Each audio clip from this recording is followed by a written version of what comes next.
Usually, when you talk about a medical diagnosis, there's this expectation of, like, absolute precision. Oh, yeah, like engineering or something. Right, exactly. Like, you break your arm, the x-ray shows that jagged white line, Yeah. and the doctor just points to it and says, there it is. That's the problem. Yeah, it's totally binary. The bone is broken or it isn't, right? The parameters for treating it are incredibly clean. And the path forward is just obvious. Yeah. And honestly, it's comforting. We really like things to be visible. Oh, We absolutely. want things to be easily categorized, to have this clear-cut treatment plan. But then you step into the world of human behavior, right? Right, which is Cultural baggage and Yeah. how we actually interact with society. And suddenly that x-ray machine is, it's completely useless. Yeah, it really is. It's the absolute definition of diagnostic muddy waters, you know? Totally. When you start trying to diagnose a mindset or like a societal attitude, the lines between what constitutes a clinical issue and what is simply a deep philosophical failing, they just become incredibly blurred. Which brings us directly into the heart of today's deep dive. Yeah. We're looking at a piece of writing I just uncovered, and it's an essay written in March 2024 by an author named Suifeng. Yeah. And the title alone just pulls you right in. It's called Diagnosing Whether You Have a Mental Illness. I mean, it's a highly provocative title for an essay that demands a lot from the reader, honestly. Right, it really does. Because Weifeng isn't writing a standard medical checklist for a clinician to use. He's constructing this essay that functions as well, like a psychological mirror. Right. He's asking you to look very closely at how your internal state dictates the way the external world actually treats you. And to get to that final diagnosis, this essay is going to take you on a wild intellectual ride. We're starting with modern internet rants, traveling back to classic Chinese literature, looking at 19th century immigration laws, and ending with this surprisingly intimate diagnostic test for our own daily behavior. So, okay, let's unpack this. Let's do it. To start, Suifeng doesn't open the essay in a sterile doctor's office. He actually starts by just, scrolling on the internet. Like we all do. Right. Specifically, he mentions watching a couple of online videos on a particular morning. And the first one really sets this harsh, abrasive tone. Yeah, it's quite a way to start. It's a video from a channel called Below 56 Degrees, and it focuses on immigrating to Canada. And the tone of this vlog, at least based on Suifeng's description, is dripping with a very specific kind of internalized hostility. It's intense. So the video features a couple claiming they encountered what they call degenerate individuals from their own community. Wow. Yeah. They state they were given the ultimate immigration penalty, and the female lead in this vlog actively advises her viewers to leave the Chinese community and to just stay away from Chinese people. It's a really extreme stance. It is. She even goes so far as to make this sweeping declaration. Like, she says, Chinese people remain Chinese even when they're abroad. Opening an essay with that specific clip is a very deliberate choice by the author. Right. Because you have this modern, totally accessible vlog format, people just sitting in front of a camera airing their grievances. Yeah, super common today. But the grievance itself is a deeply negative, sweeping generalization about an entire group of people coming from within that exact same group. And just to jump in here for you listening, we need to pause for a second, because these are obviously highly charged, controversial quotes. Absolutely. We're looking at them today not to validate this vlogger or to endorse the worldview presented in these videos in any way. Right. I want to echo that completely. We are not taking sides here. At all. We're not endorsing or validating these opinions, whether they lean one way or another, politically or culturally. We are strictly impartially reporting the contents of Suifeng's essay. Exactly. We just want to map out the raw materials Suifeng is using to build his philosophical argument. We're just examining the foundation he's laying down. And that's a crucial distinction to make. We have to separate the author's ultimate thesis from the raw, contentious data points he uses to introduce it. Because immediately after watching that modern vlog, Suifeng details watching a second video. This one is from a channel called Brain Hole Utopia. And this one is discussing something entirely different, right? Yeah, it shifts to the foundational 20th century author Lu Sun, specifically his masterpiece, Diary of a Madman. Right. And Suifeng pulls this totally chilling observation from Lu Sun's work. Lu Sun writes about looking through Chinese history books and noting that the history has no clear chronology. Right. But every single page is just plastered with these lofty words like benevolence, righteousness, and morality. Yeah, it's the official surface-level narrative, of a society that really prides itself on virtue and ethical behavior. But then Lu Sen writes that he couldn't sleep, and after carefully reading between the lines for half the night, he finally saw the truth. Yeah. He realized the entire book, the entire span of history, was actually filled with just 2 words. And those words were cannibalism. Which remains one of the most devastating literary critiques of the 20th century. I mean, the metaphor of cannibalism isn't literal, obviously. Like, of course not.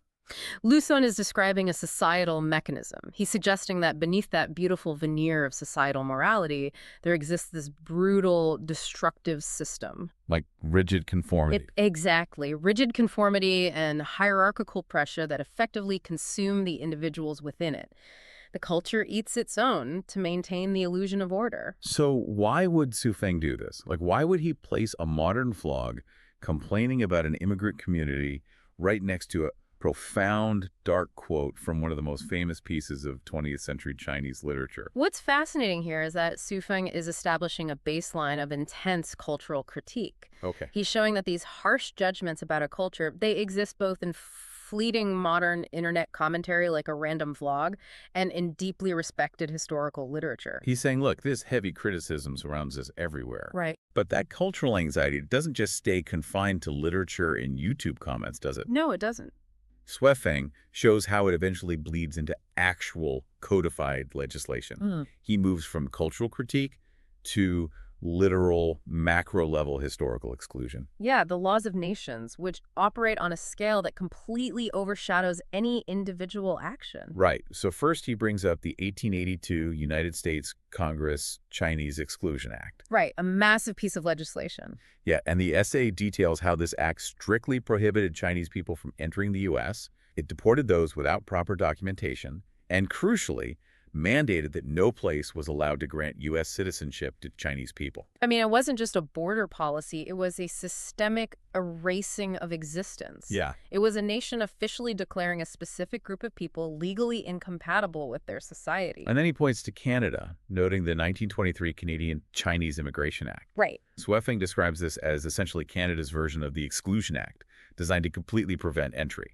So we've rapidly escalated here. Very rapidly. We went from a vlogger's personal warning to a literary giant's despair, all the way up to the highest levels of North American government explicitly shutting the door. And the psychological weight of that sequence is immense. You have internal rejection from the vlog and the literature, compounded by the ultimate external systemic rejection from foreign governments. Here's where it gets really interesting to me. Su Feng is laying out this massive, intimidating historical rap sheet. Yeah. It's like being handed a 100-page audit of your company's worst historical mistakes right before you have to sit down for your own personal performance review. It just feels totally overwhelming. Right, and the natural human reaction to that kind of historical audit is defensive anger. Of course. When faced with massive systemic discrimination, the instinct is to fight back, to debate the policy or to embrace a feeling of intense victimization. But this is where Su Feng executes this brilliant pivot.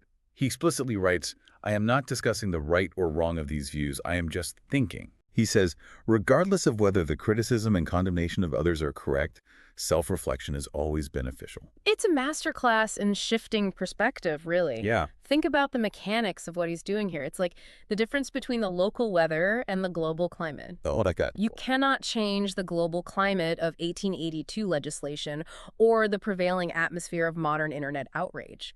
Those are massive, macro-level systemic forces. Right, they're out of your hands. But Su Feng uses these heavy historical rejections not to stoke anger or debate policy, but to set the stage for an unexpected pivot, taking extreme external negativity and using it as a mirror for internal self-reflection. He's basically saying, put the validity of these terrible historical laws and angry vloggers aside for a second. Let them exist in the background. Right. What does their existence prompt us to look at within ourselves today?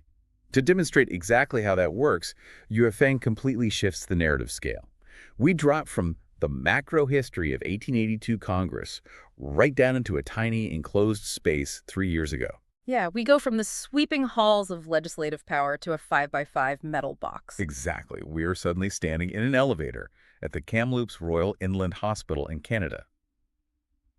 Su Feng shares this very brief personal anecdote. He's getting into this hospital elevator, and there's a Caucasian woman next to him, around 50 years old. She looks at him and says, There are not many gentlemen like you nowadays. A highly specific, incredibly positive piece of external feedback. It's totally contrasting the historical rejection we just talked about. And he explains why she said it. It wasn't because he delivered a grand speech or debated immigration policy with her. Right. It was because, as he entered the elevator, he executed a 3-second sequence of simple physical actions. He bowed slightly, he placed his left hand on his chest, and he extended his right hand in a please go first gesture to let her enter. That's literally it. It's the ultimate realization of that local weather analogy. But so, what does this all mean?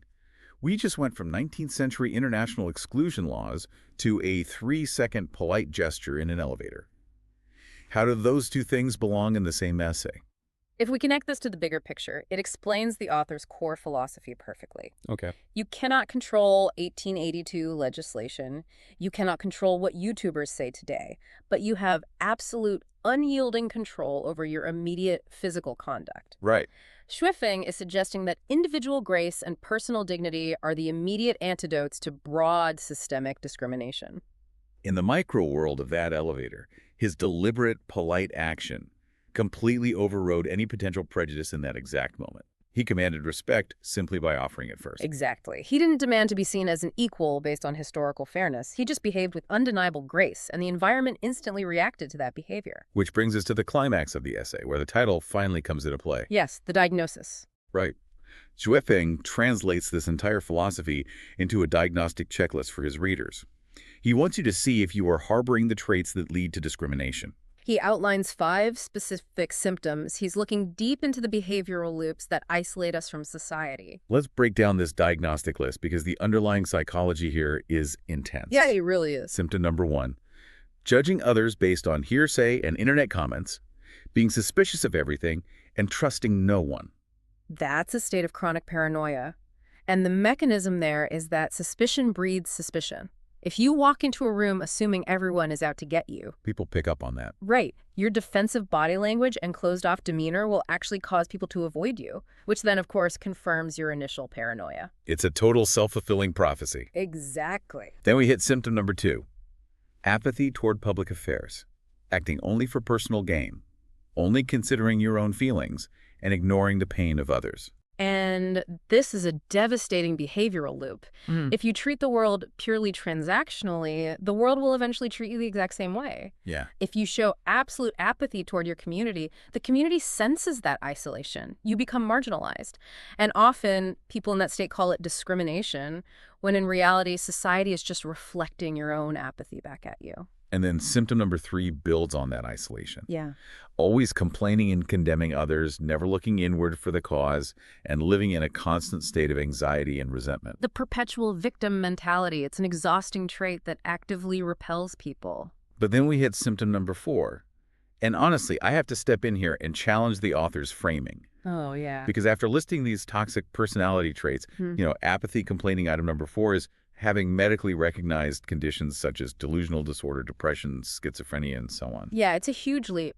Lumping in a terrible attitude or complaining with actual clinical diagnoses like schizophrenia, it feels completely reckless. Yeah. He's using mental illness in a highly metaphorical, almost aggressive way, isn't he? This raises an important question about how we define societal toxicity. He absolutely is weaponizing the language. Yeah. From a strict medical standpoint, lumping a lack of empathy together with schizophrenia is deeply problematic. Totally. But look at the mechanism of what he's trying to achieve as a writer. He's intentionally using the shock value of a severe clinical diagnosis to shake his readers awake. Hussein is weaponizing the term illness to make a point. Paranoia, extreme selfishness, and victimhood aren't just personality quirks. Right. They're not just minor bad habits. No, they're self-destructive diseases.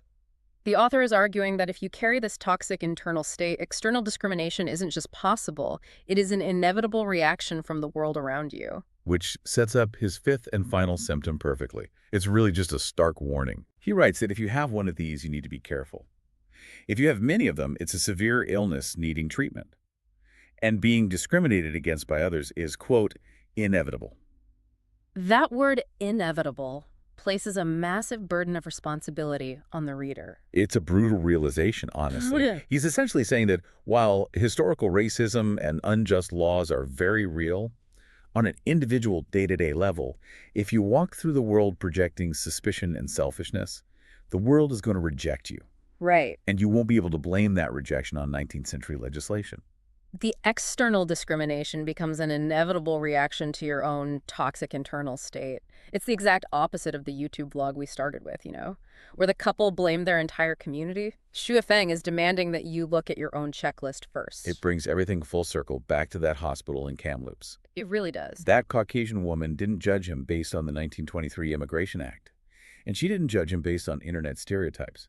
She judged him based on the fact that he put his hand on his chest and let her step in first. He proved that while you can't cure society's historical illnesses overnight, you can absolutely cure the environment in your immediate vicinity. So as we wrap up this deep dive, I want to briefly recap the journey we just took you on today. We started with internet rants and Liu Sun's dark view of history. We navigated through the heavy reality of North American exclusion laws and finally landed in an elevator in Kamloops, Yeah.